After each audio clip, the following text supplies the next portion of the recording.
ஆவணி மாசம் ரோகிணி நட்சத்திரம், அர்த்தராத்திரி, கிருஷ்ணபட்சம், அஷ்டமி திதி, முதல் கோகுலாஷ்டமி. எப்படி இருந்திருக்கும்? தேவகி பாக்குறா, கும்மிருட்டான ஒரு ஜெயில திடீர்னு ஒரு ஒளி வெள்ளமா பளிச்சுன்னு பளிர்ங்கிறது. என்னது கண்ணை தேய்ச்சின்னு பாக்குறா தேவகியும் வசுதேவரும். பார்த்தா அந்த இருட்டுக்குள்ள ஒரு ஒளி வெளிச்சத்துக்கு மத்தியில சின்ன கண்ணன் குருவாயூரப்பன் சதுர்புஜத்தோட அவதாரம் பண்ணி காட்சி கொடுக்கிறானாம்.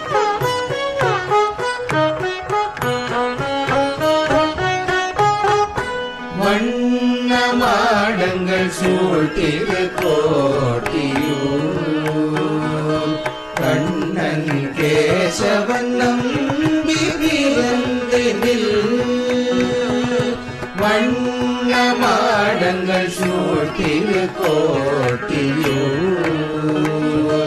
கண்ணன் கேசவன் நம்பி பிறந்தினில். எண்ணெய் சுண்ணம் எதிரெதிர் தூவிட கண்ணன் ஓட்டம் கலந்தளராயிற்று. எண்ணெய் சுண்ணம் எதிரெதிர் தூவிட கண்ணன் ஓட்டம் கலந்தள